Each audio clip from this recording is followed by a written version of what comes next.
თუ ჩვენ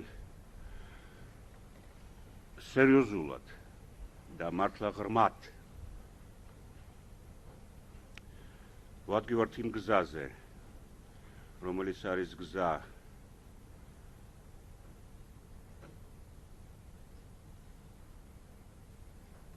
რაღაც ჭეშმარიტების ჩვენ საკუთარ თავზე და სამყაროზე გაგებისა, უსათოოდ უნდა გავიაროთ ის წერტილი ამ რელიგიურმა გამოცდილებამ, თუ ეს გამოცდილება სერიოზულია,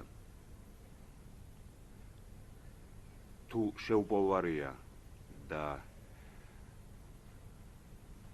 უნარის მქონე ბოლომდე მივიდეს თავის ხედვაში. უსათოდ უნდა გავიაროთ წერტილი, სადაც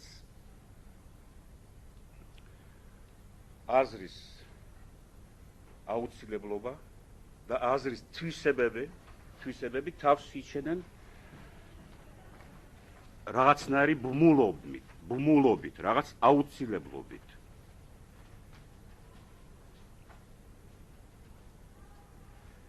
ვიმეორებ, თავს იჩენენ აზროვნების თვისებები და თვით აზროვნების არსი იჩენს თავს რაღაც აუცილებლობით, აი გავყოთ ეს დეფიციტ, ის რაღაცა, რასაც ვერ აცილებ თავს.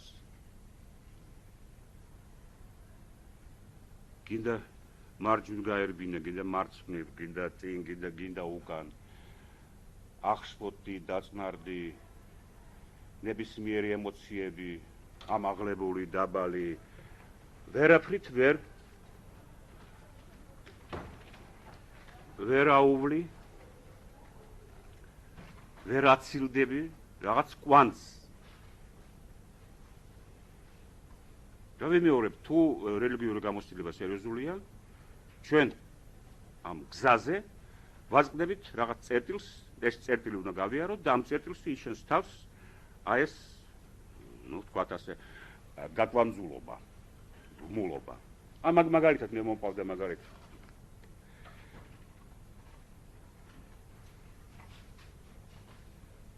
ეს ხო აუცილებლობაა, თუ მართლა გამოცდილება მაქვს იმისა, რომ თუ მინდა და ვეძებ ღმერთს,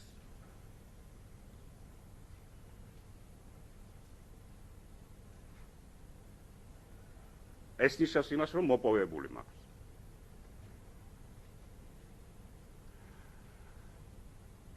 ეს პარადოქსალური ბმულობაა, მაგრამ აუცილებელია.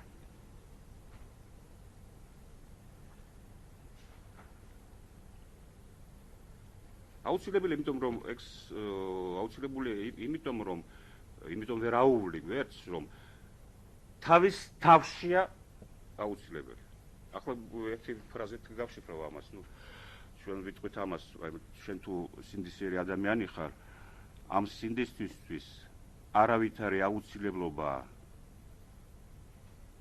ამ სინდისის გარეთ არ არსებობს.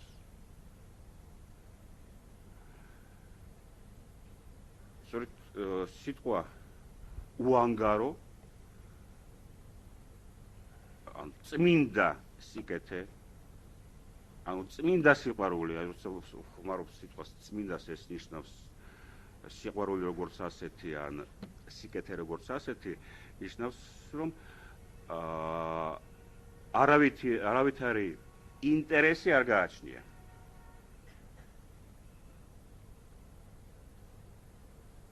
თუ არავითარი ინტერესი არ გააჩნია,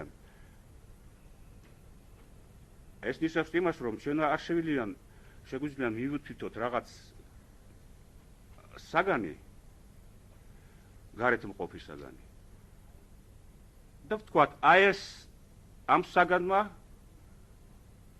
გამოიწვია და განსაზღვრა ეს მდგომარეობა, რომელსაც ჩვენ ვეძახით სიკეთე, ან სიკეთესადმი ტოლვა, ან სიყვარული.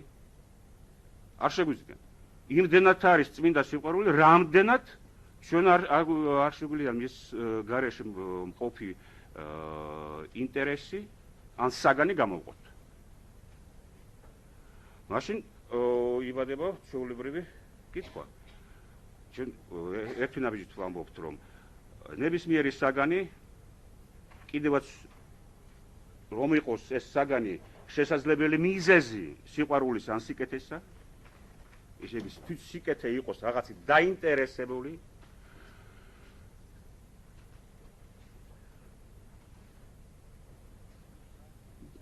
და ამით გააჩნდეს რაღაც ემპირიული საფუძველი, არც ერთი ეს ემპირიული საგანი ან ემპირიული საფუძველი არ შეიძლება იყოს აუცილებელი. ყოველთვის ჩვენ შეგვიძლია წარმოვიდგინოთ რაღაც სხვა საგანი, ამ საგნიდან განსხვავებული, რომელიც ასევე გამოიწვევს ეგრეთ წოდებულ სიყვარულს ან სიკეთეს. ეს იქნება ფარდობითი სიტუაცია, სადაც ერთი მიუთითებს ერთ საგანზე, რომელიც განსაზღვრავს მის კეთილგამწყობას, თქვათ ასე, და მეორესთვის სხვა საგანია ასეთი კეთილგამწყობი. ეს იწვევს მხოლოდ იმას, რომ არც ერთი ასეთი ემპირიული საგანი არ არის აბსოლუტურად აუცილებელი. აუცილებლობის ნიშანი არ გააჩნია. ახლა დაუბრუნდეთ ისევ ჩვენ იმას, რაზეც ვლაპარაკობთ. წმინდა სიკეთე ან სიყვარული, რომლის არსიმე გამოვთქვი წინა საუბარში, როცა ვამბობდი, რომ არსებობს ის რაღაცა, ის რომლის არსებობს უკვე რამდენად მე მართლა მსურს და ვეძებ მის არსებობას. რადგან ასეთი არსებობა გარე სამყაროში, მისი განსაზღვრა გარე სამყაროში არის მოქმედება ამ საგნის ჩემში. ვიმეორებ, თუ მართლა სერიოზულად ვეძებ ღმერთს, უკვე მიპოვნია. რატომ? იმიტომ თვითონ ეს ტოლვა, რომელიც უსაგნოა, ისე გარეთ არ როგორც გეუბნებოდეთ ახლა, არ გააჩნია საგანი და გამომწვევი მიზეზი, თვით ეს მოძრაობა ტოლვა არის მოქმედება ჩემში რაღაც სხვა ძალის, რომელსაც მე ვეძახი, ვარქმევ ღმერთს. მეტი არაფერი. თუ ასია, ისე კი მიპოვნია. უკვე პასუხი არის, ესე იგი ეს კითხვა და ეს უკვე კითხვა, რომელიც უკვე სულიერ სამყაროს გამოყოფს, როგორც ასეც, ეს კითხვა არის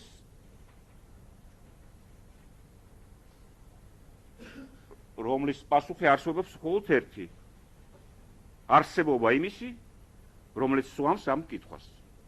თვით კითხვას შინაარსობრივ პასუხი არ გააჩნია. მე არ შევიძინე, არც თქვენ შეგიძლიათ და არავის არ შეგვიძლია მოგვითითოს ღმერთი როგორც საგანი.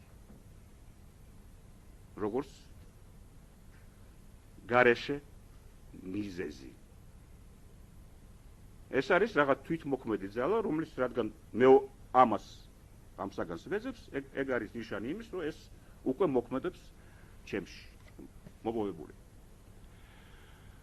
მხოლოდ ასეთ რაღაც ასეთ მოვლენებს გააჩნია აუცილებლობა. ვერაული გვერდს თუ ამბობ ერთს, ამით ამბობ მეორეს.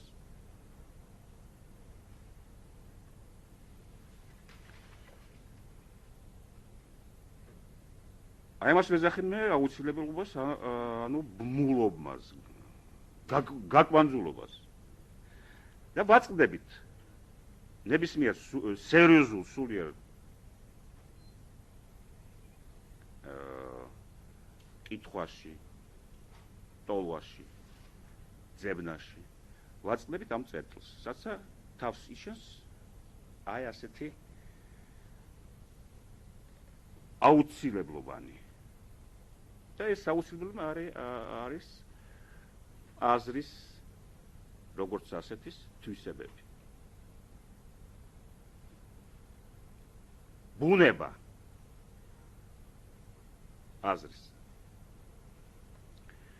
მე გაგახსენებთ, ჯერ ეს თუ გახსოვთ, ალბათ გახსოვთ, ბატონის ნათქვამში ჩანდა, რომ ჩვენ შეგვიძლია რამეზე ვიფიქროთ, შემეცნების მიზნით ვიფიქროთ. მხოლოდ იმ შემთხვევაში, თუ ეს რაღაცა, რაზეც ვფიქრობთ და ჩვენი საკუთარი თავი მოთავსებული არიან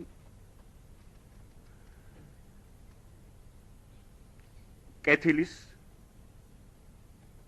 იდეაში.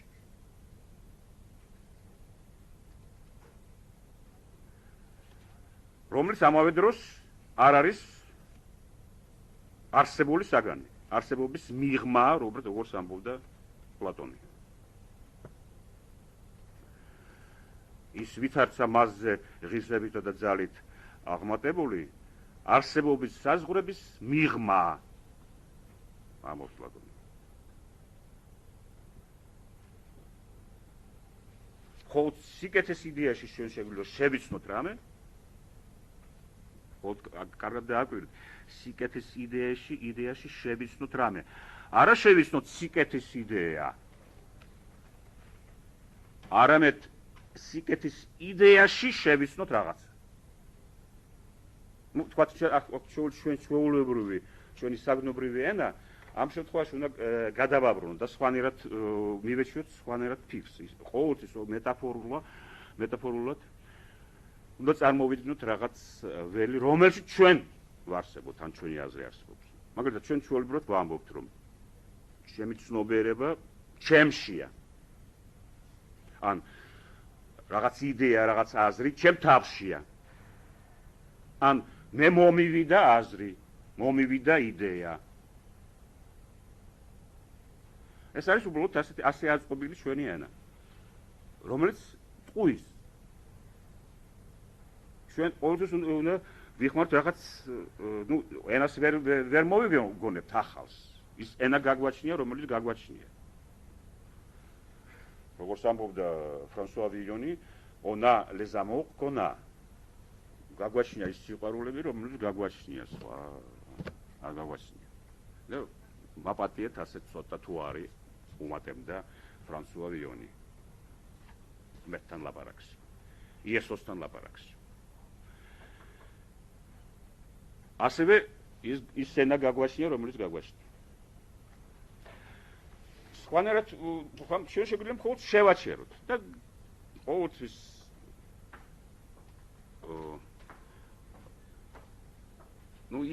ისე ვიფიქროთ, რომ ჩვენ კონკრეტულ აზრს გაყვებოდეს ეს წარმოდგენა, ეს ხატი, ეს მეტაფორა.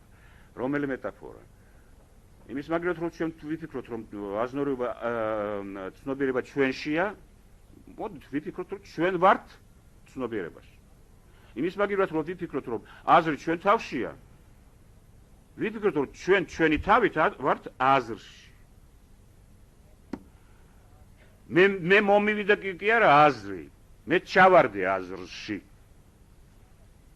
და ასე შემდეგ. მაშინ გვესმის, რომ როცა ამბობს პლატონი, რომ სიკეთის იდეაში შეიძლება შემეცნება, კი არ ამბობს, რომ სიკეთე არის შემეცნების საგანი. რომ ყველაფერში სიკეთე უნდა შევიცნოთ. არა, პირიქით ამბობს, ის ვინც ჩავარდა სიკეთეში, აი როგორც ველში, აი როგორც თქვენ თევზის დაჭერა მხოლოდ წყალში შეგიძლია.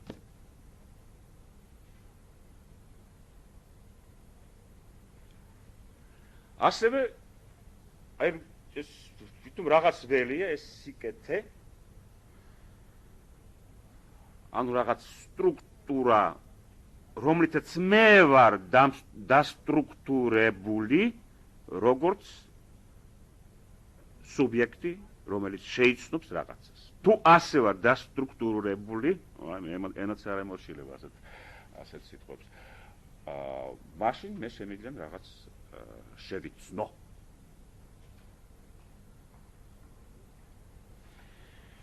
მეორე მხრივ მე მომყავდა რაღაც გამონათქვამები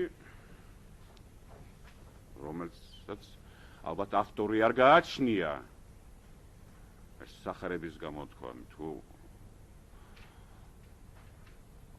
პავლეა იოანე ან სხვა მაინც ისინი ხო გვაფრთხილებენ რომ ეს ჩანაწერი არა მათი აზრებისა და სიტყვების არამედ სხვის ღმერთის ამიტომ თქვათ უავტორო აზრი და იქნებ მომყავდა მაგალითად ასეთი რამ ეს ერთ უკვე ვახსენე ეგ სხვადასხვა სახარებაშია ნათქვამი რომ თუ შეძახი ღმერთს და ეს შეძახილი სერიოზულია და ღრმა და მთელი შენი არსება გატაცებულია ამ წართმეული გატაცებული ამ შეძახილით მაშინ უკვე ის რასაც შეძახი გაქვს გაგაჩნია პასუხად და რასაც ეძებ გიპოვნია ეს ნიშნავს იმას რომ ჩვენ სხვანაირად არ შეიძლება დავინახოთ არ რამე გამოვთქვათ რაზე მაგალითად სინდისის საგანზე ჩვენ გვესმის რა არის სინდისი მაშინ როცა გვესმის რომ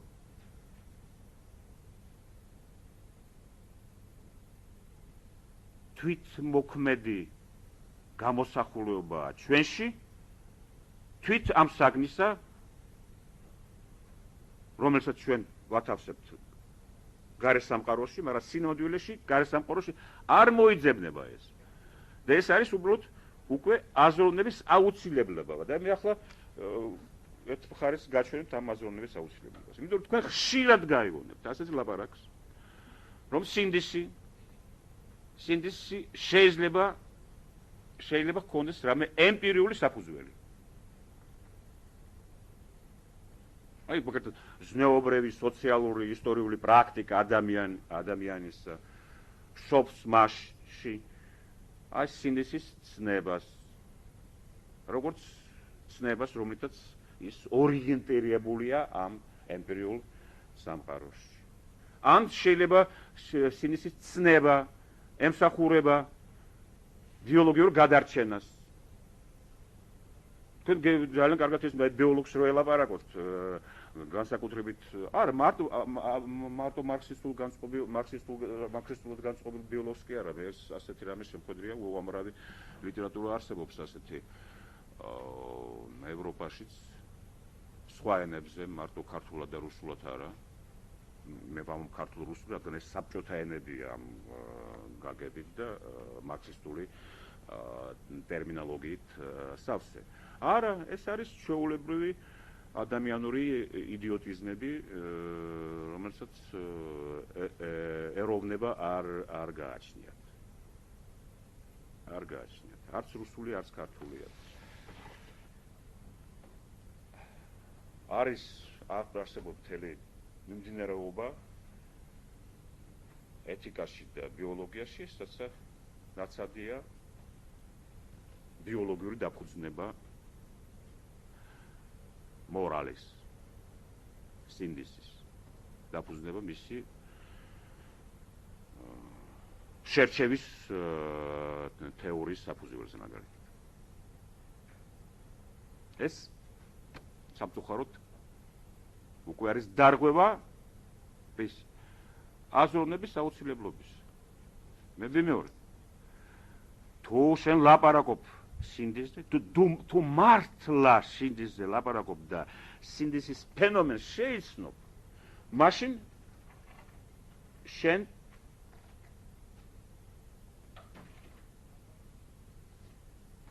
ლაპარაკობ მორალზე, როგორც ასეთზე, ესე იგი წმინდა სინდისზე, რომელსაც არ გააჩნია თავის საკუთარი თავის გარეთ საგანი დაუცილებლობა. თუ შენ ლაპარაკობ სხვა რამეზე, თუ შენ ლაპარაკობ შერჩევაზე, ასიმილაციაზე, საკუთარი თავის გადარჩენაზე, ინტერესზე და ასე შემდეგ. რამდენად ზოგადი არ უნდა იყოს ეს ინტერესი, შენ ხარ მორალის გარეშე. შენ ახალ მორალური ფენომენის გარეშე. ესე იგი ჩვენ რა გვაინტერესებს აქ რა არის აქ აზროვნების ნიშანი? აი ეს მე ვთქვი ფენომენი როგორც ასეთი სფერო, აი მე ვამბობ მორალის სფეროს გარეშე ვარ. თუ ვარღვევთ ამ აუცილებლობას. ეს არის რა? ფილოსოფოსები ეძახიან ამას რაობა, რაღაცის რაობა. ან აზროვნებ შენ ისე რომ მსჯელობ რომ შენახულია შენ მსჯელობაში რაობა იმისი რაზე მსჯელობ, ან შეიძლება შენ მსჯელობდე და აზროვნებდე ისე რომ არ იყოს შენახული ეს რაობა და ამის გარეთ იყო. ეს რაობა არის ეს საგანი. აი რაზეც არის ნამდვილად ან სინამდვილეში ლაპარაკი. ჩვენ თუ ლაპარაკობთ სინდისზე, ჩვენ ლაპარაკობთ ისეთ რაღაცაზე, რაც თავისთავადია და არავითარი ემპირიული საფუძველი არ გააჩნია. ამიტომ არ არსებობს, რა თქმა უნდა, პროლეტარული სინდისი ან ბურჟუაზული სინდისი. მხოლოდ არ არსებობს მხოლოდ უკვე იმიტომ, რომ ეს არის უბრალოდ დარღვევა კანონებისა, იმ ლაპარაკისა, სასაც ჩვენ არ ვკარგავთ რაობას იმისა, რაზე ვლაპარაკობთ.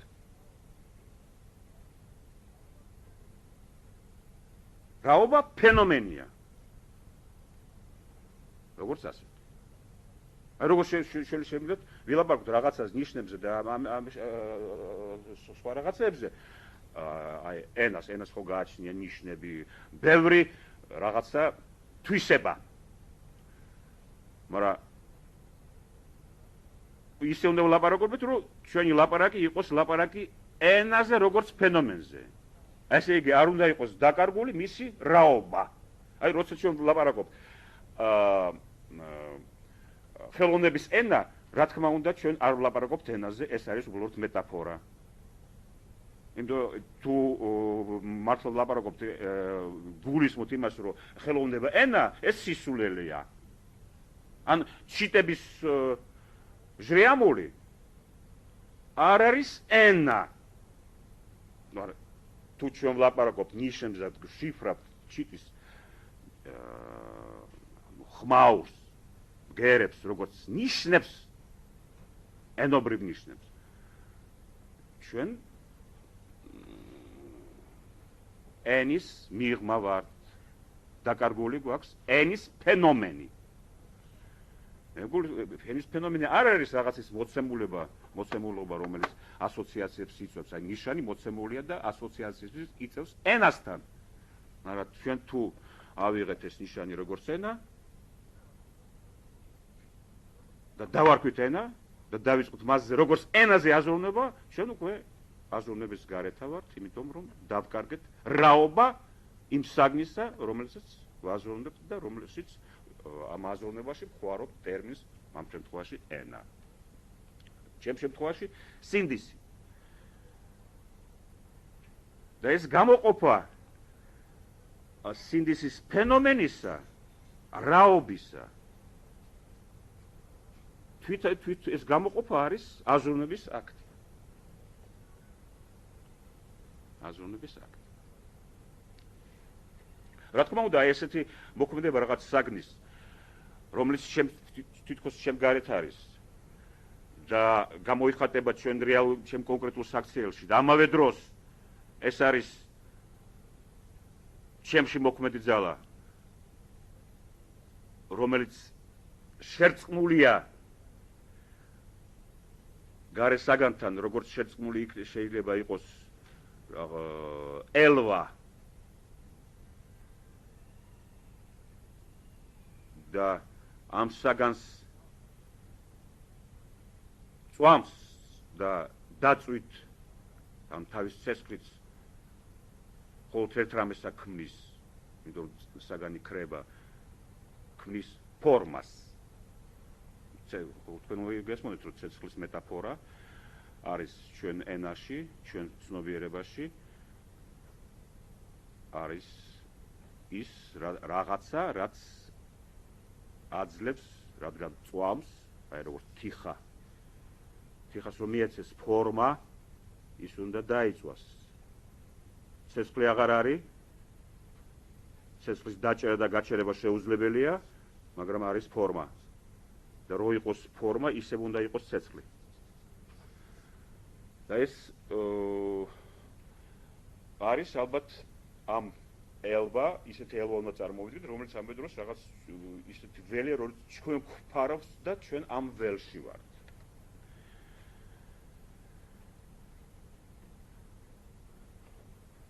ეს ვერი არის ლოგიკაში ამ ველს ქვია ტავტოლოგია.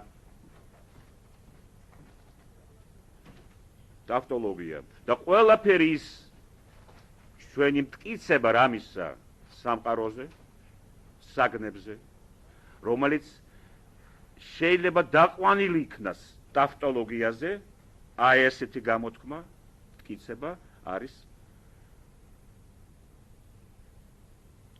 მოქმედება აზროვნებისა.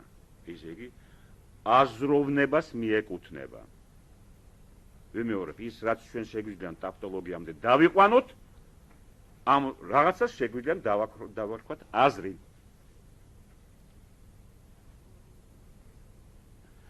ის პოლარული ფენომენები, კონკრეტული ფენომენები, რომელიც დაიყვანება, ან მოქმედებანი, რომელიც დაიყვანება ტავტოლოგიაზე, რა ტავტოლოგიაზე?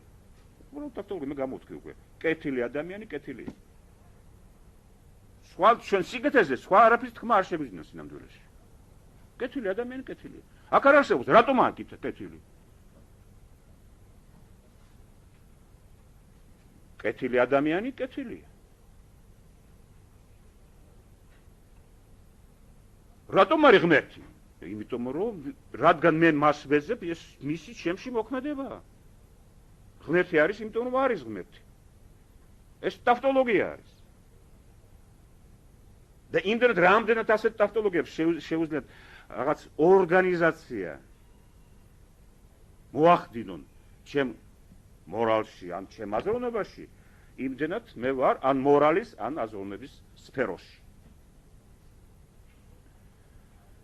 იმ სფეროში, რომელიც მოხაზულია აზროვნების, ან სხვა შემთხვევაში მორალის რაობით. რა თქმა უნდა, ამ რაობაში დარჩენა მოეთხოვს ყურადღებას და დაძაბვას. შეკრებას საკუთარი თავისა, კონცენტრაციას. არ ვართ კონცენტრირებული, ვიკარგებით. და მაშინ ვამბობთ, რომ სინდისის ქონა სასარგებლოა. შეუძლებელია სარგებლობით შენ დააფუძნო სინდისი. მაგრამ ჩვენ ყოველთვის ვცდილობთ ამის გაკეთებას. მე აი ასეთ ნიშნების აწყობას განვაგრძობ ახლა კიდე იმ ციტატებით, რომელიც მოვიყვანე უკვე. მაგრამ მე მინდა თქვენი ყურადღება მაინც გავამახვილო ამაზე.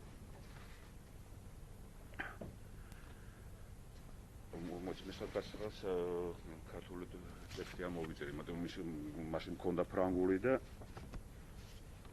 ვერცად თარგმნა და ჯობია კანონიკური თარგმანი ვიხმაროთ. ნუ გახსენებთ უბრალოდ.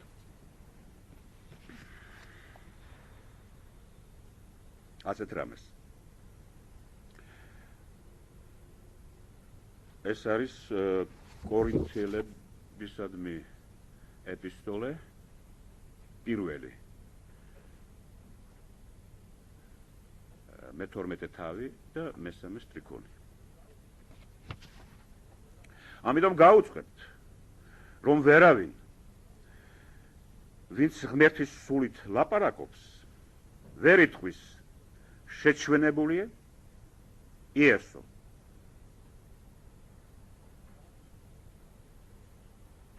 და არავის შეუძლიან უფალი უწოდოს იესოს თუ არა სულის წმინდით.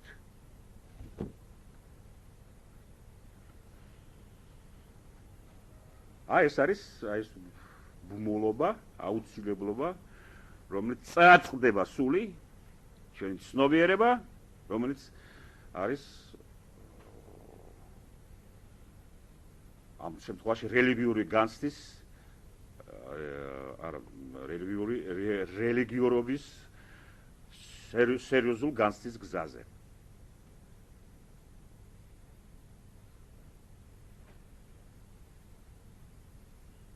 დააკვირდით. თუ ღმერთის სულით ლაპარაკობ, ვერ იტყვი შეჩვენებულია იესო.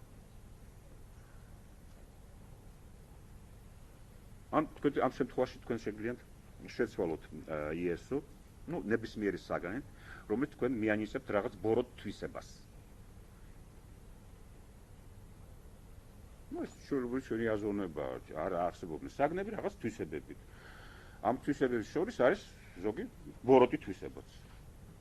წყევლილი საგანი. თვისებების მინიჭება არის აზროვნების აქტი.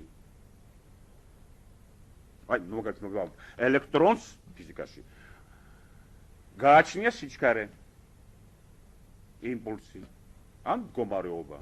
ეს არის პრედიკატი, რომელსაც მე ვანიჭებ და მივანიჭებ რას? საგანს. აქაც აზროვნების აქტია. მე რაღაცას გამოვთქვავ იესოზე. მაგრამ თუ ამას გამოვთქვავ, გაიხსენეთ ველის მეტაფორა, ან სიკეთის იდეა, მე ვამოვდი ველში, ან ვარ მე ველში სიკეთის იდეის, რომელიც მასტრუქტურებს ჩემ აზროვნებას, ასე იგი ჩემი აზროვნების შედეგებს და მტკიცება რამისა, ან პრედიკატის მინიჭება არის შედეგი აზროვნებისა და მაშინ მე რაღაცა შემიძლიან, რაღაცა არ შემიძლიან. ასევე თუ ღმერთის სულით ვლაპარაკობ, ეს ნიშნავს იმას, რომ მე ვარ რაღაც ველში, ამ შემთხვევაში ღმერთის სულის ველში. მაშინ ვერ ვიტყვი იესო შეჩვენებული.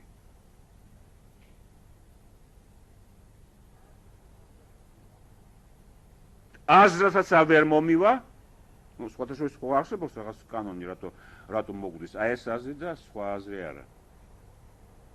მარტო შემთხვევითობით შეუძლებელია ამის გაგება, იმიტომ რომ იმდენად რამდენად არსებობს ერთი აზრი მეორე აზრზე მნიშვნელოვანი და შემთხვევითობაში არ არის არავითარი კრიტერიუმები აზრის არჩევნისა, რომ ეს აზრია.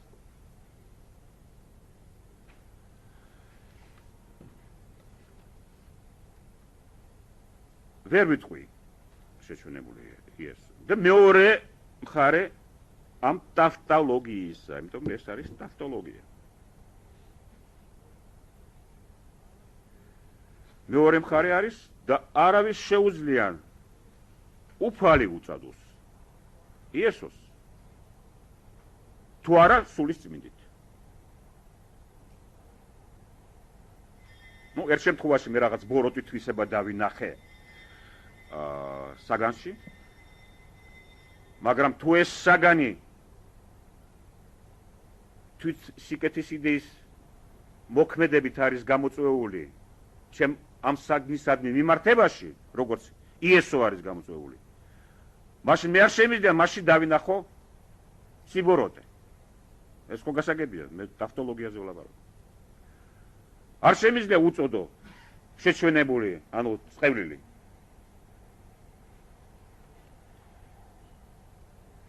და მეორე მხრივ მე არ შემიძლია მას უწოდო უფალი თუ არა ამ სულის წმინდის მოქმედებით უკვე ჩემში. დეკარტი ამ შემთხვევაში ამბობდა და ეს ძალიან მნიშვნელოვანი რაღაცებია, რომელიც უშუალოდ ეხება აზროვნებას. აზროვნების ფენომენს, აზროვნების ასრს, აზროვნების ბუნებას.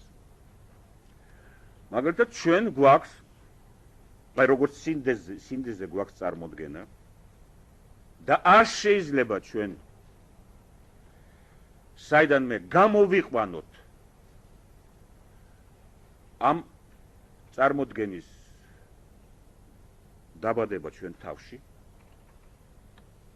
შეუძლებელია.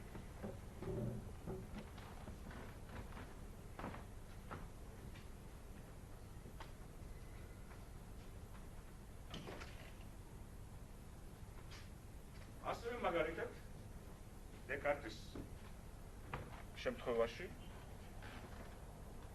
და დეკარტი პირდაპირ სვამს საკითხს და დეკარტი როგორც თქვენ ძალიან კარგად გაგეგებოთ, არ არის წინასწარმხედველი საღრების დროებიდან და არ არის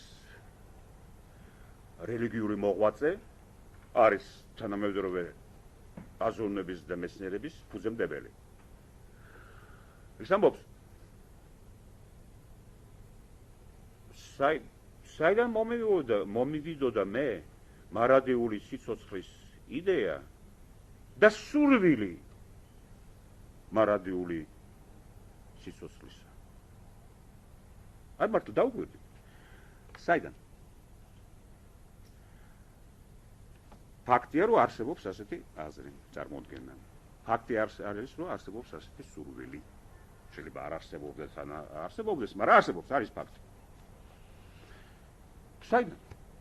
რა შეიძლება იყოს საფუძველი იმისი, რომ მე მომინდეს მარადიული სიცოცხლე. აი ამას დააკვირდით. გასაგებია, რომ მე მომინდეს ჩურჩხელა მაგალითად.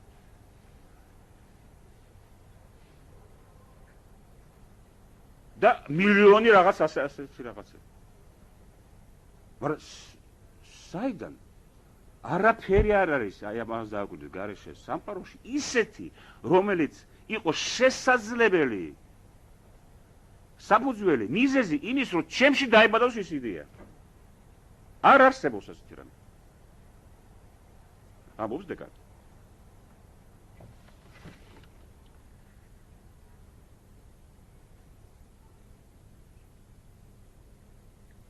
დეკარტი ამბობს კიდე ერთ საინტერესო რამეს.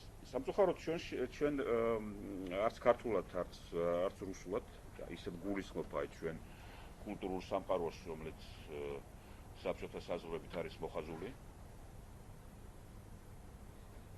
არ გაგვაჩნია ჩვენ ნაწარმოები დეკარტის თარგმანი.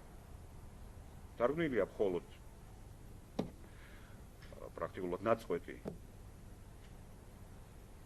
იმას, რაც ქვია méditation métaphysique დეკარტის მეტაფიზიკური ფიქრები, ტრაქტატი მეთოდზე და ეს არ არის თარგმანი, იმიტომ რომ სინამდვილეში მეტაფიზიკური ფიქრები არის, დაახლოებით 300 გვერდიანი წიგნი და არა 15 გვერდიანი ნაწარმოები, რომელიც მოცემულია ჩვენ თარგმანებში, იმიტომ რომ რეალობაში ეს არის წიგნი, რომელიც შედგენილია წერილებისგან, არის ტექსტი თვითონ გამოცემული დეკარტისა, რომელიც ქვია მეტაფიზიკური ფიქრები, მერე არის შეკითხვები სხვადასხვა დროინდელი კულტურის პერსონაჟებისა, წერილები და პასუხები დეკარტის. და ნამდვილი დეკარტი არის ამ პასუხებს, იმიტომ თქვენ უნდა წარმოიდგინოთ მე-17 საუკუნე, რომელშიც ეპისტოლარული ჟანრი იყო ცოცხალი და ნამდვილი ჟანრი. ჩვენ ახლა აღარ ვწერთ წერილებს. და მაშინ იწერებოდა უამრავი წერილები და თვით წერილების წერა იყო ხელოვნება და ჟანრი. თვითონ ლიტერატურული ჟანრი იყო. და დეკარტი ფლობდა ამ ჟანრს, რა თქმა უნდა. და ეს ყველაფერი იქ მოცემულია აი ამ წერილებში და საუბრებში. და არის არსებობს ესეთი საუბარი დეკარტის ბურმანთან. და ერთი საინტერესო ფრაზაა იქ დეკარტის.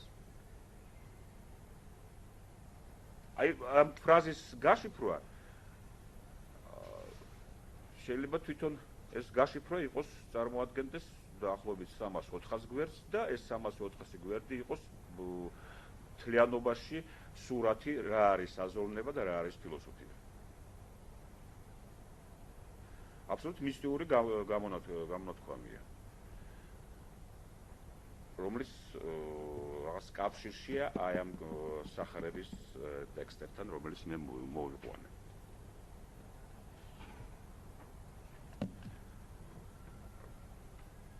ბურმანი, მისი მკითხველი მოწაფე იყო ასეთი ჰოლანდიური თეოლოგი. ახალგაზრდა. ეკითხება დეკარტს. შეიძლება თუ არა რომ ღმერთს შეექმნა ისეთი არსება, რომელსაც ეზიზღებოდეს ღმერთი, ანუ მისი შექმნელი, შემქმნელი. და ამ ზიზღის ამ ზიზღის ფაქტი იყოს კარგი. ან დაერქვას კეთილი. ნუ აქ სხვადასხვა შედებულია ფარული პოლემიკა. არც ფარული პოლემიკა, იმიტომ არც ფიქრობდა ამაზე, მაგრამ პოტენციაში ჩადებული აქვს ყველაფერი პოლემიკა კულტურების ან მორალების ფარდობით ხასიათზე. აი ხშირად განსაკუთრებით ფრანგულ ინგლისურ ლიტერატურაში მე-17 საუკუნეში ვაწდებით იმაზე, რომ აი ფაქტებს გვაჩვენებენ და ძალიან სიამოვნებს ავტორებს ამ ფაქტების ჩვენება. სხვადასხვა სულ სხვა აზრი აქვს ამ ფაქტების ჩვენებას, ვიდრე ჩვენ გონია. ახლა ეს ჩვენთვის მნიშვნელოვანია, რა არის პასუხისთვის, რა არის კითხვაზე, რა არის აზროვნება. ფაქტები რომ აი ერთ დომში, რომელიღაც კულტურაში რაღაცას, აი მაგას ამას ქვია კარგი და ამავეს მეორე კულტურაში, მეორე ან მესამე დომში ქვია ცუდი. ეს ხო კლასიკური სხვადასხვა როცა ჩვენ ახალგაზრდები ვართ, ყოველთვის აი ეს აფორისტიკა, რომელიც დამყარებულია აი ესეთ რაღაცეებზე, ასეთ ფენომენებზე, ყოველთვის სიამოვნებს და ხშირად ვიცით ხოლმე ჩვენ რვეულებში. ალბათ თქვენ მერვე კლასში რო იყავით ან მე-9 კლასში, ყოველთვის ყველას ჰქონდათ ასეთი რვეულები, რაცა დღიურები, რაცა იწერდეთ აზრებს, აფორიზმებს.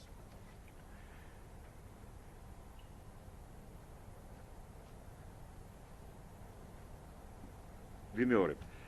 შესაძლებელია თუ არა, რომ ღმერთს შეექმნა ისეთი არსება,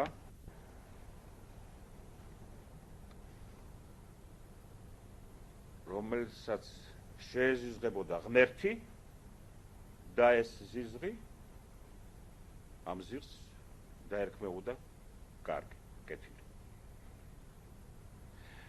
დეკარტის პასუხი.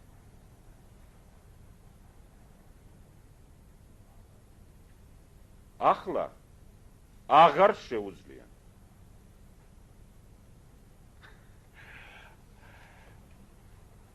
მე პირველად რო წავიკითხე, პატარა ვიყავი 19-ის. რაღაცამ ჩამაგდო ფილოსოფიაში, აზე არა ვარ, ამ ჩამაგდო, მაგრამ ამას არ აქვს მნიშვნელობა.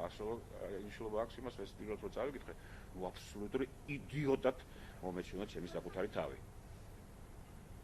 და სიმართლე გითხრათ, რომ ეს იდიოტიზმი შემრჩა, იმიტომ რომ აქამდე არ მესმის ეს ნათქვამი. გაგები კი არა რომ არ მესმის და არ ვიღებ, არა. ვიცი, მესმის რომ გენიალურად სწორია. მაგრამ თლიანობაში, თლიანად რას ნიშნავს? აქამდე ვერ ვიგებ, ან ხანდახან გავიგებ, ვერ დავკარგავ ამ გაგებას. ეს არის ჯოჯოხეთი რა თქმა უნდა, მაგრამ ეს არის სწორედ აზროვნება და ეს არის ფილოსოფია. ესე იგი ჯოჯოხეთის საცა შენ არაფრის მოპოვება არ შეიძლება, რაღაც სიცხადე, რომელიც თითქოს დაინახე და გაიგე, ამ სიცხადეს უკაცრავად ჯიბეში ჩადება შეუძლებელი ვერ ჩადებ ვერ შეინახავ, ისე რომ როცა დაგჭირდეს, გამოიღო ჯიბიდან და აი წაიკითხა, აი ეს არის. არა, ისევ გასაგებია, ისევ უნდა გაიგო, ისევ უნდა ჩავარდე ამ სიცხადეში, როგორც მე გეუბნეულეთ, რომ მივიმეორებ, რომ დეკარტი კი არ პასუხობს, რომ შეუძლია თუ არ შეუძლია. ღმერთს შექმნას ისეთი არსება, რომელსაც ეზიზღებოდეს ღმერთი, შექმნელი.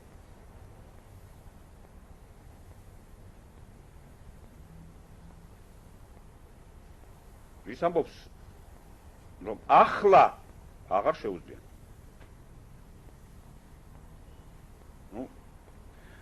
ჯერ ვიგულისხმოთ, რომ ეს რო გავშიფროთ, მართლა ყველაფერს გავიგებთ. სამყაროსაც გავიგებთ, ღმერთსაც გავიგებთ, დეკარტსაც გავიგებთ, ჩვენ საკუთარ თავს გავიგებთ, მაგრამ ეს შეუძლებელია, რა თქმა უნდა, ნო? და ამიტომ რაღაცა ამ გაშიფრის ცდის დაძაბვაში შეიძლება რაღაცეები გავიგოთ. ისე იგი ამის შიგნიდან.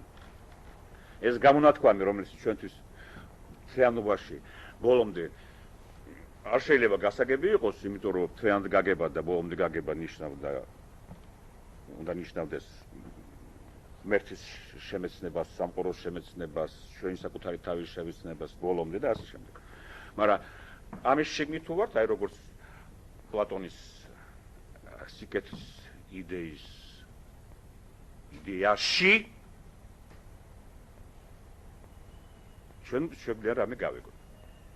ესე იგი, ჩვენი საგანი ახლა არა შემეცნებაა დეკარტის ფრაზისა, არამედ მის მიერ ნათქვამის სტრუქტურაში ყოფნა და ამის მეშვეობით რაღაცის გაგება. ცოტას რაღაცას გავიგეთ. ვიმეორებ, რომ აქ არ ამბობს, რომ შეუძლებელია. ახლა შეუძლებელია. რა თქმა უნდა, პირველ ნაბიჯია გაგების, რომ ეს იგივე ტავტოლოგია, რომელზეც ჩვენ ვილაპარაკეთ. შეუცვლობა აი აუცილებლობისა გაკვანძულობის. თუ მე სინდეზე ვფიქრობ, მე შეიძლება არ ვიფიქრო სინდეზე. მე აღარ შემიძლია თქვა რაღაც, მაგალითად თქვა, რომ სინდისი ჩვენ გადარჩენას ემსახურება. არ შემიძლია თქვა, რომ რაღაცა კეთილი ტომში ან ერთ კულტურაში იქნება ბოროტი ან დაერქმევა სიბოროტე სხვა კულტურაში და სხვა ტომში.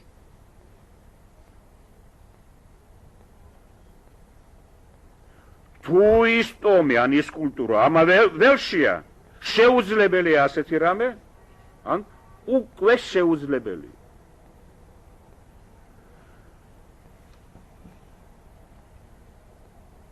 რადგან ღმერთის მოქმედება არის სიმბოლო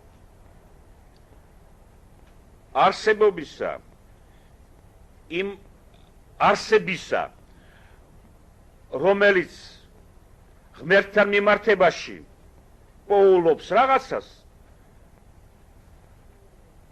აღარ შეუძლიან ამ ინსტანციას, ანუ ღმერთს, შექმნას ისეთი არსება, რომელსაც ეზიზღებოდეს ღმერთი და ეს ზიზღი სიკეთე იყოს. შეუძლებელია. ახლა შეუძლებელია.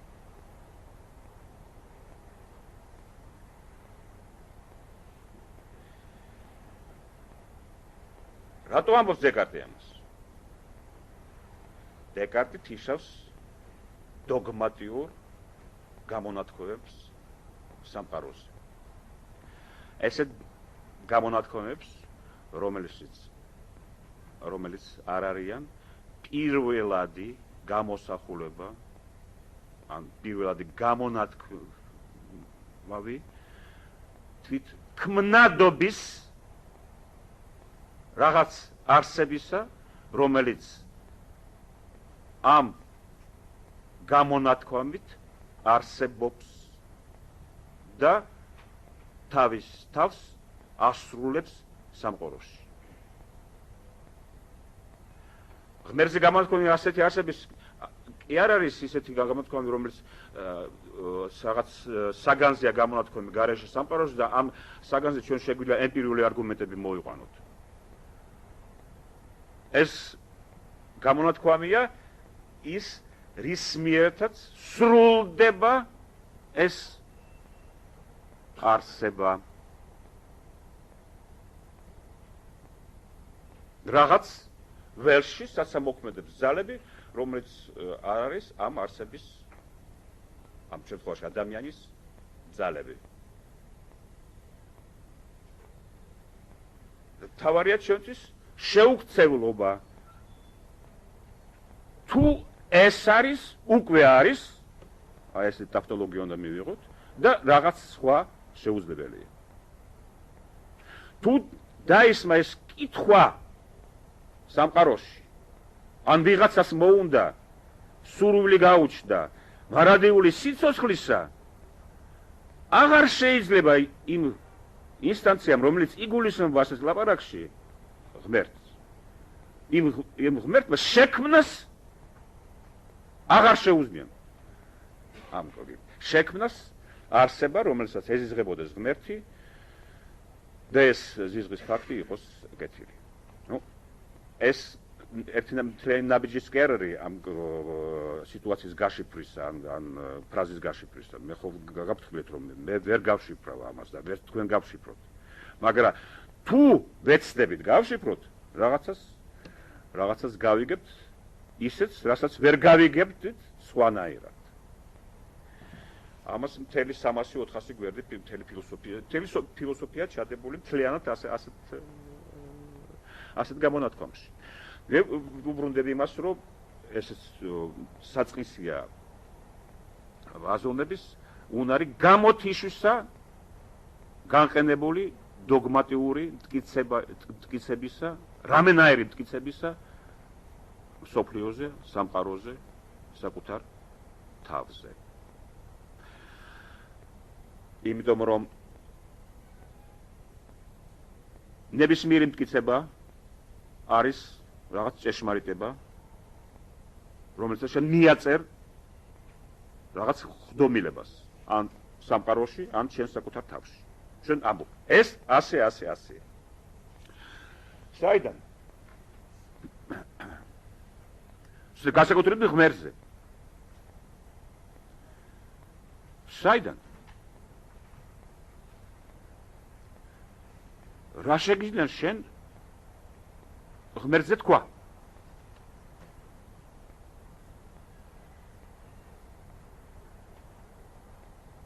და რაღაც ნათქვამი მასზე საბუზლად დასვა იმისი, რას იტყვი ამის მერე. ამის მერე თქვა იწყებ აზროვნებას. ეს არის საწყისი აზროვნების. მაგრამ ეს არის მტკიცება რაღაცაზე, პოზიტიური მტკიცება რაღაცაზე სამყაროში. ღმერთი არსებობს. თუ ღმერთი არსებობს, ეს არის ჭეშმარიტება. თვითონ მტკიცება ამის არსებობის არის ჭეშმარიტება. თუ ამ ჭეშმარიტებას შენ გასაზღვრავ, რა შეუძლია ღმერთს და რა არ შეუძლია ღმერთს, ეს ნიშნავს იმას, რომ ღმერთი ემორჩილება რაღაცას, რაც მის მიღმა, ჭეშმარიტებას, კანონს. მაშინ ეს არის ტერმინებში კონტრადიქცია. ეს თქვენ ანგრევ თელ აზროვნების პროცესს და საკუთარ თავს როგორც მოაზროვნის. შეუძლებელია ეს. ამასაც სხვა ტექსტებში ამბობს დეკარტი.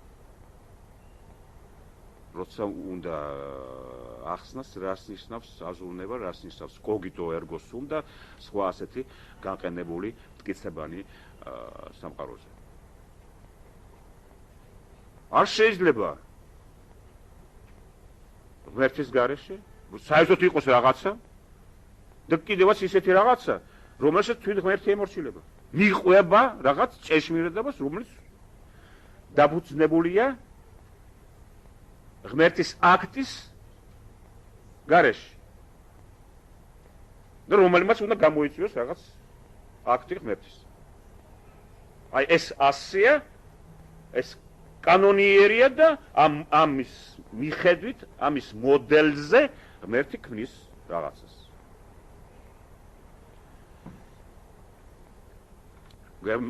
დეკარტი ამბობს ასე, რაღაცა არის ჭეშმარიტი. არა, თქვათ ასე, სხვანაირად. ღმერთმა მოინდომა რაღაცა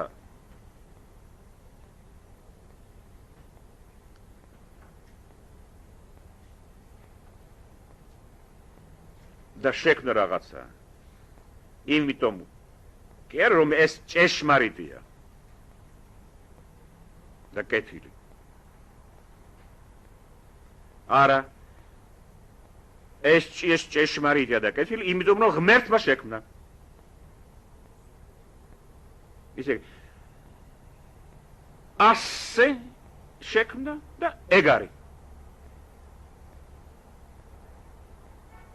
აი ხარი შეუცეულობა მთელი ჩვენი იმისა ჩვენ საგანში რომელზეც ვჯეობთ ისე იგი აზროვნებაზე და ყოფიერებაზე აქ არის ჩადებული. აი ასე წავიდა, ასე გააკეთა და ამის მერე არის ჭეშმარიტი და კეთილი. იმიტომ კი არ გააკეთა ასე, იმიტომ რაღაც წარმოდგენა ჰქონდა კეთილზე და ჭეშმარიტზე. და ამის მიხედვით შექმნა ის. არა, აი ასე გააკეთა და რადგან ღმერთია, ამიტომ არის ჭეშმარიტი და კეთილი ის როგორც და რა გააკეთა.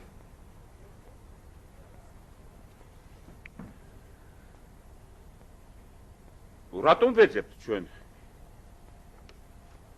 და საიდან სურვილი? მარადიული სიცოცხლისა. საიდან? როცა არის, მაშინ არის.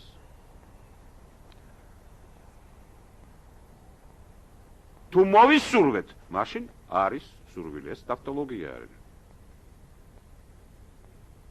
მაგრამ ეს საინტერესო რომ ეს აი ეს ტავტოლოგიური ნიშნები აი რაღაცისა რომლის წარმოდგენა შეიძლება მხოლოდ იმის მერე რომ არის და არა ლოგიკურად, არა ემპირიულად და ასე შემდეგ. ეს არის სხვადასხვა ნიშნები იმას, რასაც ჩვენ ცნობიერებას ვეძახით. ცნობიერების წინასწარ წარმოდგენა, ცნობიერების წარმოდგენა როგორც ლოგიკური შესაძლებლობებისა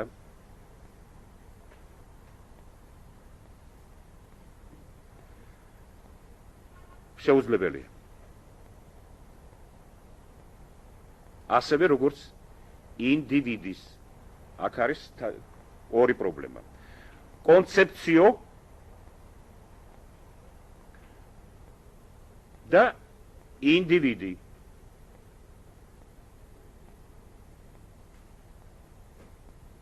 უინდივიდო კონცეფციაში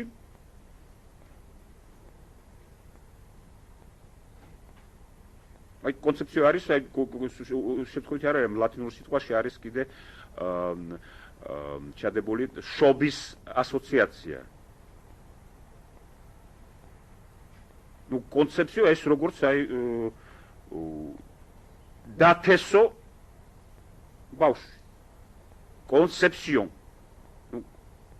კონცეფციონ ისეთ რომ ეკუთვნის ამ წკრივსაც ამ სიტყვე მეორე წკრივს გარდა მარტო ინტელექტუალურს კი არა სხვა წკრივსაც შობის დედის ბავშვის და ასე ეს სიტყვები სხვა წკრივში დგანან და ეს ჩადებულია კონცეფციო და აი წარმოგიდგენთ ინტელექტუალური თესლი აი ეს კონცეფციო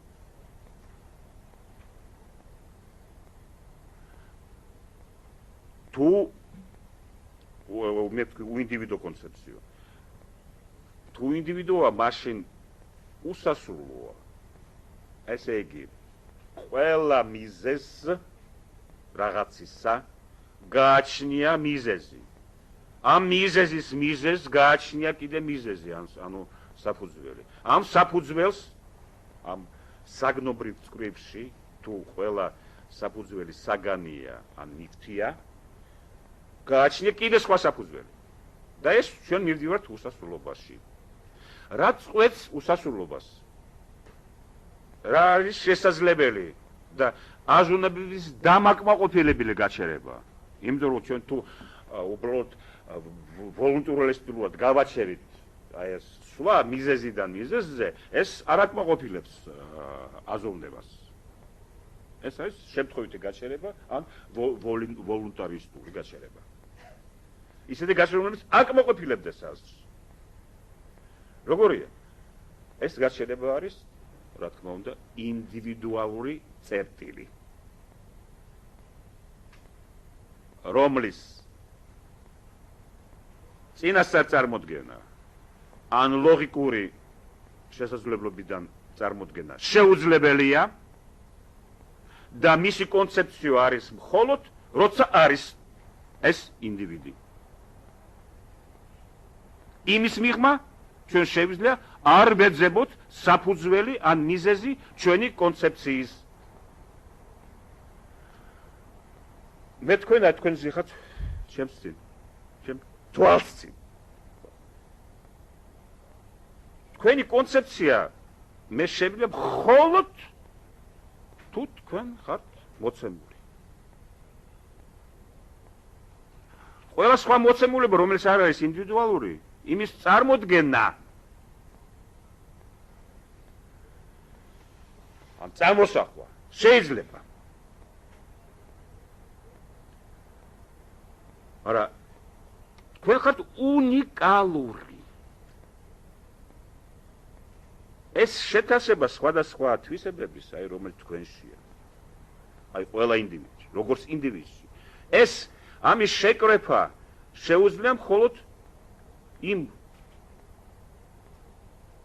უნიკალურ ფაქტს, რომ ეს არის ეს ინდივიდი და მისი დაყვანა სხვა რაღაცაზე შეუძლებელია.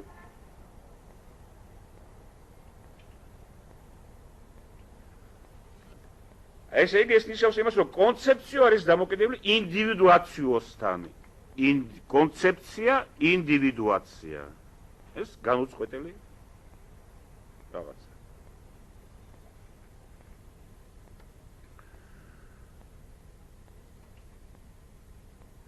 ასევე არის ის, რასაც ჩვენ აქამდე ვლაპარაკობდით, ვამბობდით სურვილზე რაღაც გარკვეული საგნისა. რადგან არის საგნისა? უსასრულო საგნისა, მაგალითად მარადიული სიცოცხლე. საიდან ეს სურვილი? თავარია ჩვენ ვიფიქროთ იმაზე, რა ხდება თუ არის ეს სურვილი. იმიტომ რომ საიდან არის სურვილი? ჩვენ ვერ გამოვიყვანთ და ის ფაქტი რომ ვერ არ შეგვიძლია გამოვიყვანოთ ეს სურვილი არ საიდან არის შინაარსი და ბუნება თვით ამ სურვილისა. ბუნება, რომელსაც ჩვენ მხოლოდ უნდა დავაკვირდით. როგორც მე თქვენ წინაშე. მე შემიძლია მხოლოდ დავაკვირდე იმას.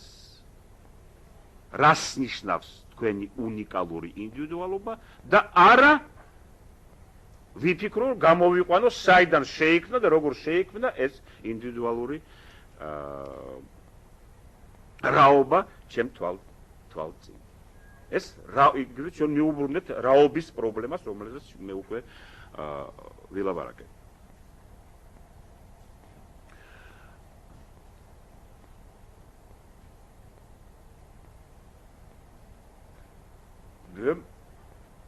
გეთნაბის კიდე გავაკეთებ, რომ ერთად შევაბათ ეს ყველაფერი.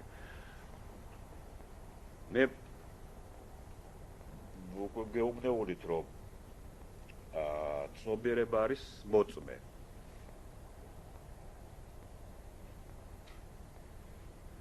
და არ შეიძლება ცნობიერების აგება, როგორც ჩვენ ვაგებთ გამოცდილებას.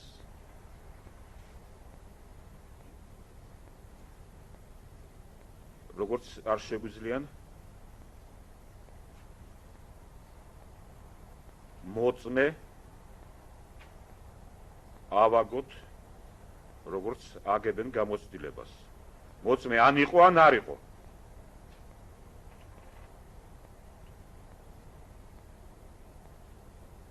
და მოწმის მხოლოდ შეიძლება გაშიფრვა, გაგება.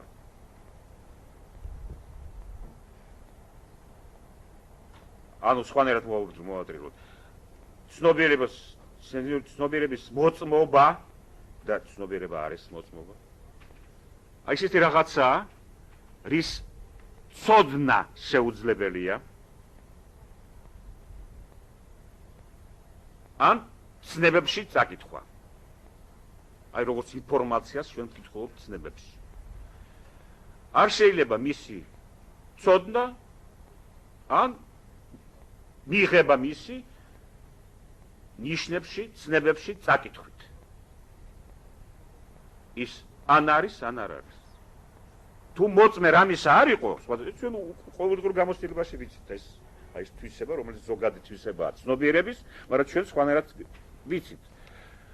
ფლობთ ემპირიულად ამ გამოცდილებას, ამ ცნებას, ცნობიერების ცნებას ამ შემთხვევაში. როცა ვიცით რომ მაგდ ვამბობთ, ამას სჭირდება 2 მოწმე და არა 1. აი იურიდიულ საქმეებში მინიმუმ 2 მოწმეა საჭირო. მოწმობის ინტერპრეტაცია არის საჭირო, თვითონ არ გვეუბნება არაფერს, იმიტომ რომ მოწმე ცდება თვითონ ადამიანია. ეს არის ნიშანი ის, რაც ჩვენ არ შეგვიძლია ვიგულისხმოთ, არ შეგვიძლია ვიცოდეთ და არ შეგვიძლია წავიკითხოთ ცნებებში, ანუ ნიშნებში. აი როგორც მე ინდივიდის წაკითხვა არ შემიძლია. თუ არ მოხდა ინდივიდი. მოხდა, მაშინ იბადება არის კონცეფციო. არის კონცეფციო. ასევე როგორც ჩვენ ცხოვრებაში, ასევე აზრებში. და მეუბრუნდეთ ახლა იმას გავიგოთ, რას ნიშნავს ისევ აი ეს სურვილი. მარადიული სიცოცხლის.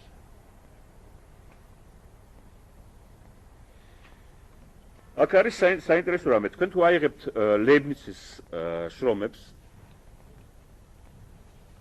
და ლეიბნიცი იყო ერთ-ერთი ძალიან საინტერესო მეტაფიზიკოსი.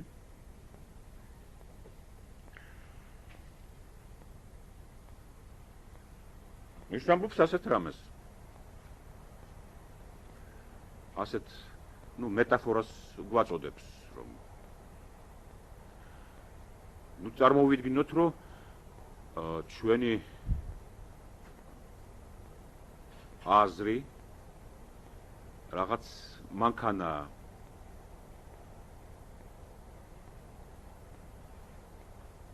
იმდენად დიდი და ჩვენ იმდენად პატარა, რომ ჩვენ შეგვიძლია შევიდეთ ამ აზრის შიგნით. აი როგორც ჩვენ წისქვილში შეგვიძლია შევიდეთ. და რას დავინახავთ ჩვენ იქ? ჩვენ დავინახავთ აი როგორც თუ შევედით აი როგორც წისქვილში. დავინახავთ ბორბლების ტრიალს.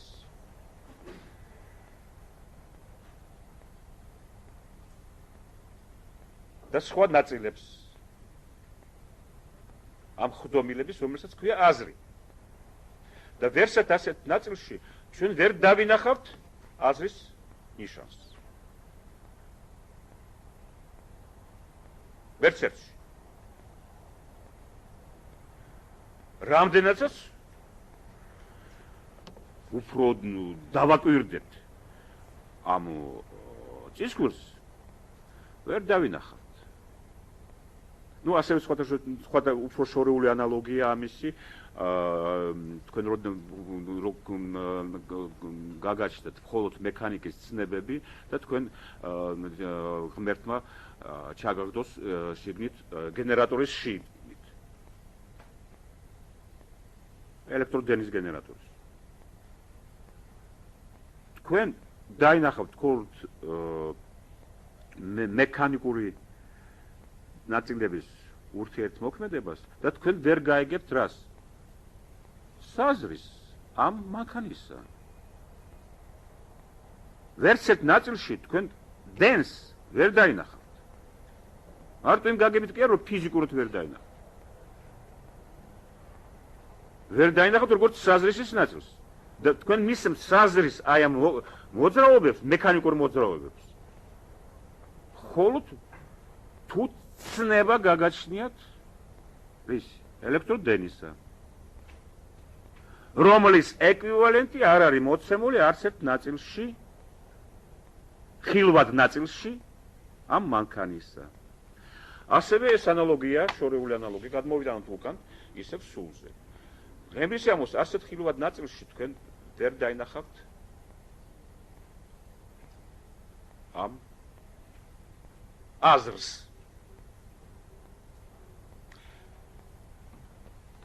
ეს ნიშნავს ეგ. ჩვენი პრობლემისთვის ნიშნავს უბრალო რამეს, რომ როცა ჩვენ ხედავთ აზრს, ეს ნიშნავს მხოლოდ იმას, რომ აზრი ხედავს თავის საკუთარ თავს.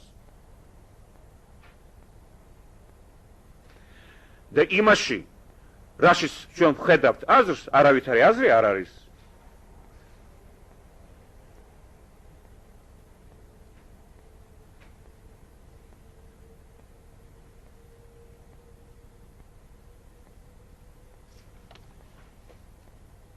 აი რას ნიშნავს ეგ.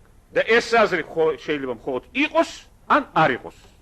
როცა არის და მისი წინასწარ წარმოდგენა, სხვა რაღაციდან გამოყვანა შეუძლებელია, როგორც მე ვამბობდი, აი ახლა.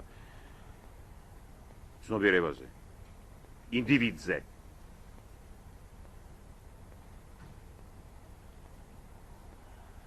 გამოყვანა შეუძლია, მაგრამ როცა არის და ეს არის და არა ის რაშიც არის აზრი.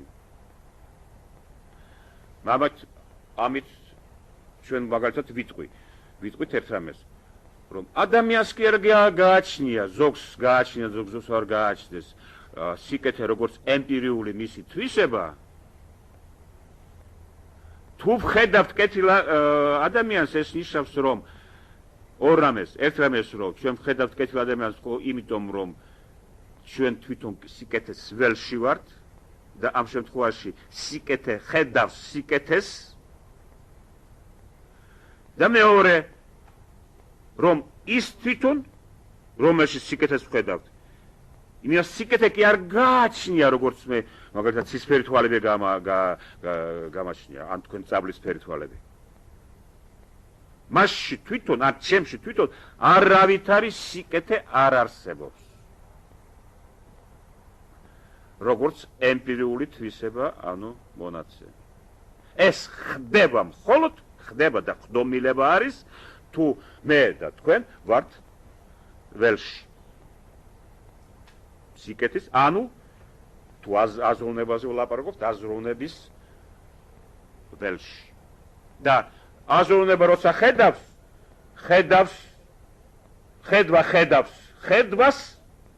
და არა ვითომ გააჩნდეს საგანს რაღაც თვისება. თვითონ საგანში არაფერია. ამ გაგებით. მოგიტყვათ სხვა ფილოსოფოსის გამონათქვამს, ეს არის ვინგენშტაინი. მე-20 საუკუნე. აიღეთ ის გვაუწყებს ასეთ რამეს. ჩარჩი არ არსებობს. კაი. თითებით განიშნებთ არის ველი თვალისა. აქ წარმოიდგინეთ აქ წერტილი, აქ ველია თვალისა.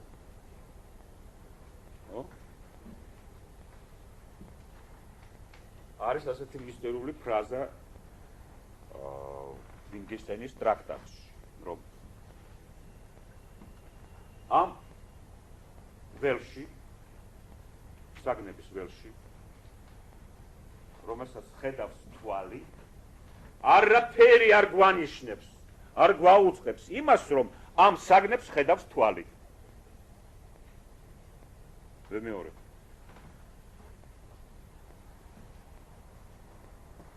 ველია საგნებისა, რომელსაც ხედავს თვალი. ეს არის საგნობრივი ველი თვალის. ნულში რაღაც შესაძლებლობა იყოს, რომ ვინმე ხედავდეს ამ საგნებს სხვა ნუ რაღაც მარსიელი თქვა. სხვა არსება, არა ადამიანი. ამ საგნებში არაფერი გვეუბნება იმას, რომ არ საგნებს ხედავს თვალი. ნუ კიდევ სხვა მაგალითი ავიღოთ.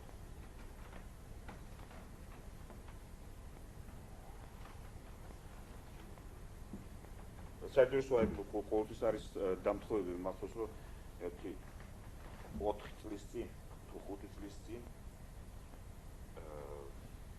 ბავშვებს ვიკითხავდი აქ ლექციას რუსეთზე და მაგალითი მომხდოდა თეატრის ცნებისა და აი ასეთი ხდომილებების, იმიტომ ეს ხდომილებები ასეთნაირი აი რომელსაც გააჩნია ეს თვისება, აუცილებლობის თვისება, ან მუმულობის, ან გაკვანზულების თვისება, ასეთი ხდომილებები ხდება ხელოვნებაში, აზროვნებაში, ეთიკაში, ჩვენ ყოველდღიურ ცხოვრებაში.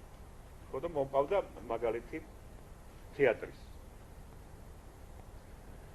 უწარმოიდგეთ თქვენ წინაშე არსებები, თქვენ არა ხართ ადამიანი, მარსიელი ვთქვათ, ასრულებენ იმას, რაც თეატრში სრულდება ხოლმე. საიდან გესმით თქვენ, რას აკეთებენ ისინი?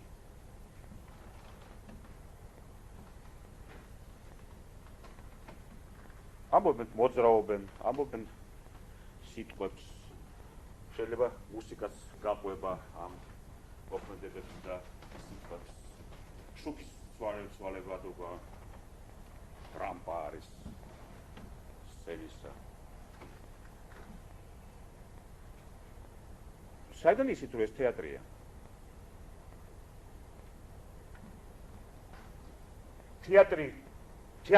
თეატრალობა სიტყვებშია, მოქმედებებშია, შუქშია, სივრცულ განლაგებაშია, მსახიობების. თქვენ ხო უნდა გაიგოთ აზრი. თქვენ როცა ითვისებთ შექსპირის პიესას, ითვისებთ თეატრალურ აზრს იმისი, რაც ხდება. ვიმეორებ. როგორ შევიცნო ეს აზრი მე თუ უყურებ სცენას. რამე არის იმაში, რასაც აკეთებენ სცენაზე პერსონაჟები, რასაც ამბობენ, როგორ მოძრაობენ, რას აკეთებენ, რამე არის, რომ მეუბნეოდეს იმას, რომ ეს თეატრია? თუ უკვე არ ვიცი, თუ არ გამაჩნია თეატრის ცნება. აი როგორც თვითგიშე ის თვალი. თუ თვალი არის, თვალი ხედავს თვალით საგნებს.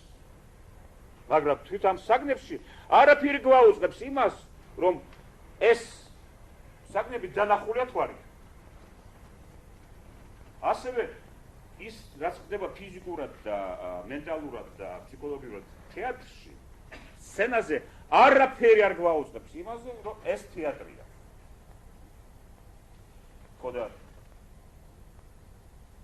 ჩვენ ყველაფერი ადგილზე დგება, საზრისი რაღაც ტოპოსია, თავისი განლაგება აქვს, ამ განლაგებაში ჯდება ყველაფერი და გასაგებია თუ მე ვიცი უკვე, რომ ეს თეატრია, ანუ თეატრის ცნება და უნარი თეატრალური განცდის მე გამაჩნია. იმიტომ რომ უნარი თეატრალური განცდის აბსოლუტურად პირობითი უნარია. ნუ სხვადასხვა რუსულ ცხოვრებაში უკვე გადავიდა თვითონ ცხოვრებაში და რუსეთში ყველა ფენომენი რუსულ კულტურაში ყველა ფენომენი უკვე ცხოვრებაში თეატრალურია. და ამიტომ სხვადასხვა ძალიან ძნელია თეატრალური სკოლის შექმნა რუსეთში.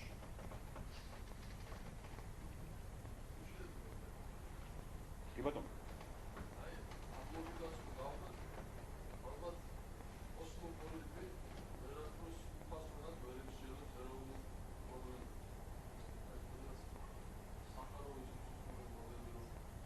შეგებას გავიგეთ ესე. ახლა მივიღოთ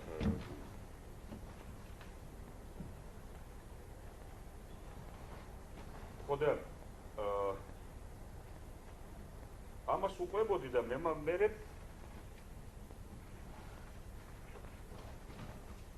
შევხვდა ტექსტი. ეს არის ლუის ბორხესის ტექსტი. სიმბოლური ნოველა, როგორც თითქმის ყველა ნოველა მასში. ეს არის ასეთი სცენა. ასეთი ეპიზოდი.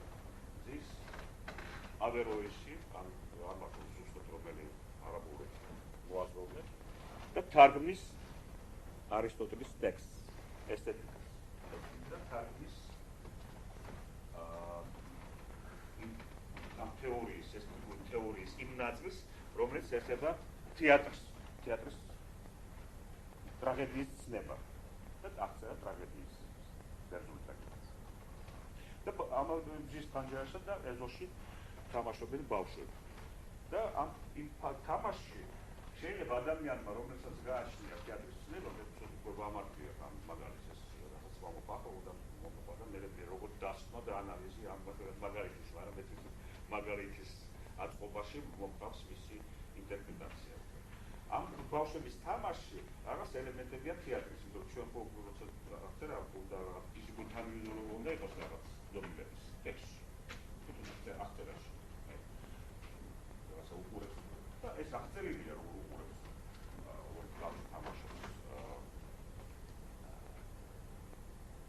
ეზოში და ისინი ხედავ ისინი შექმნის რაღაც აი შეიძლება დროებით ამ თამაშის რაღაც წესები თამაშის რაღაცა როლი უკავია ამ ურთიერთობაში და დახტიან ერთ წამოაჩდება მეორეს და ეს შეიძლება ყველაფერი გაიშიფროს როგორც დაგმა თეატრალური გათამაშებული რაღაც თეატრალური აფარია. ეს თარგმნის ტექსტს, რომელიც ეხება ტრაგედიას და თან ხედავს ამ თამაშს. და თარგმნის ისე, რომ თარგმნის მხოლოდ სიტყვების და წინადადების ფილოლოგიურ აზრს რაღაც ეპიზოდიური ფრაზები აღწერენ რაღაცას, რომელიც ამ ავტორს არ ესმის, რატო არ ესმის? ვერ თარგმნის ეს თეორიას არისტოტელის და ვერც დასწროს არ აკეთებს ბავშვების თამაშს. რატო? არ იცის რა არის თეატრი. ცნება არ აქვს თეატრის. და ამიტომ ვერ ხედავს არც რეალურ ბავშვების თეატრს, ამ თეატრის ჩანასახს და ვერც ესმის რაზეა ლაპარაკი არისტოტელის ესთეტიკაში. არის. იმიტომ კი არა რომ სიტყვები არ ესმის, ან ჭკუა არ აქვს, ან ერუდიცია არ აქვს, არა. უბრალოდ არ აქვს ნაწილი იმ ტავტოლოგიისა, ერთი ნაწილი, რომლის მეშვეობით შეიძლება მეორე ნაწილი შენ გარეთ დაინახო ტავტოლოგიის. აი წარმოიდგინეთ რომ აი ჩემ თავში აი ეს რაღაც ტავტოლოგია. თავის საკუთარ თავსა შერწყმული ველი. ტავტოლოგიაში არე, სფერო. მე ამ სფეროში ვარ და ნახევარი მისი აქ არის, მეორე ნახევარი გარეთ არის. და გაგება არის შერწყმა ერთ ნახევრისა, მეორე ნახევართან, საკუთარ თავისა. მე ხო გეუბნებოდი. ხედავს ის საკუთარ თავს. ან თეატრის ცნება ხედავს საკუთარ თავს. თეატრის ესე იგი, ის რაც დავინახე, ეს არის მე ვარ რაც დავინახე იქ მასში და არა თვისება საგნისა, რომელიც შეიძლება დაინახოს სხვა მასში.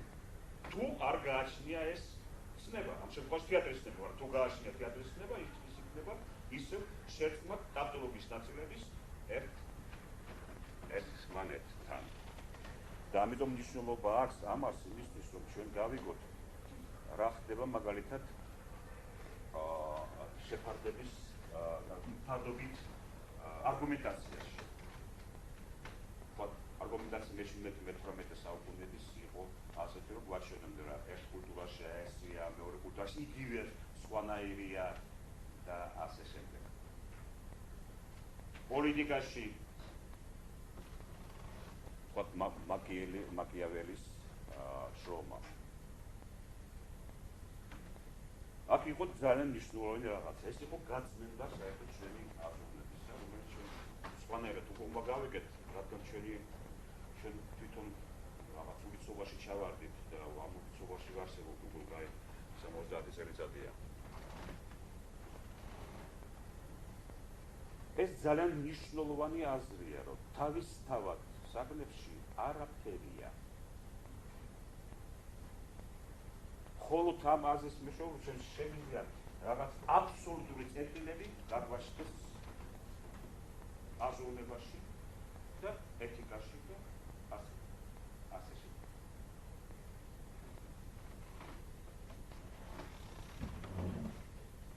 პოლიტიკაში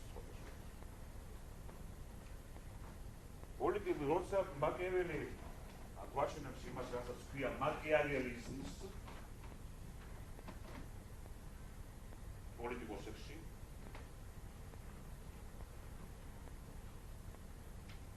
ის გვეუბნება, აქ დაინახა თვითონ პოლიტიკაში და პოლიტიკურ საქციელში ადამიანებს შორის პოლიტიკოსები თავისთავად არაფერი არ არის.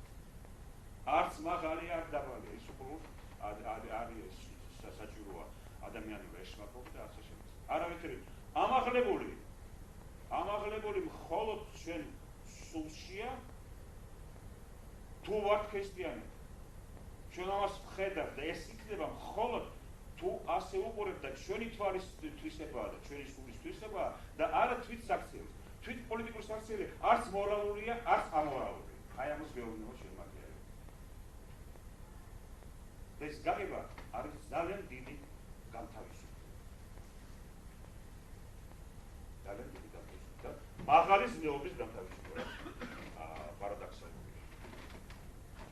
იმიტომ რომ ზნეობა ყოველთვის დაბალია, ან არასებული თუ ჩადებულია საქმეებში და არ არის თავის თავადი.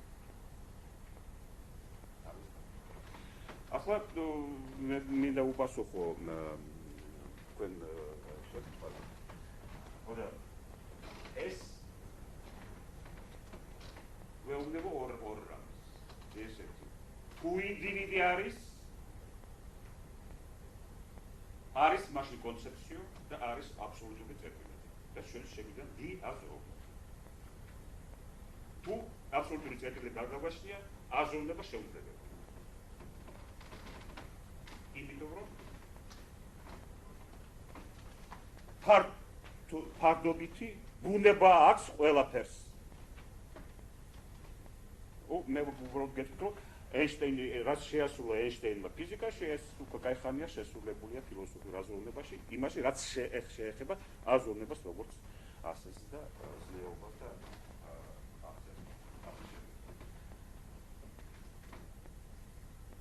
არის რაღაცა ისეთი, რომელიც რის მერე შეუქცევლად ჩვენ შეგვიძლია აბსოლუტურ წერტილებში შემსრულებელი ვიყოთ სამყაროსთან და სხვასთან, სხვა ადამიანთან. ეს წერტილში ეს ასეთი ხდომილება არის ყოველთვის ინდივიდუალური. არის ინდივიდუალური თლიანობა. განუყოფელი თლიანობა. ინდივიდი, ანუ ატომი. ეს ინდივიდი, ატომი არის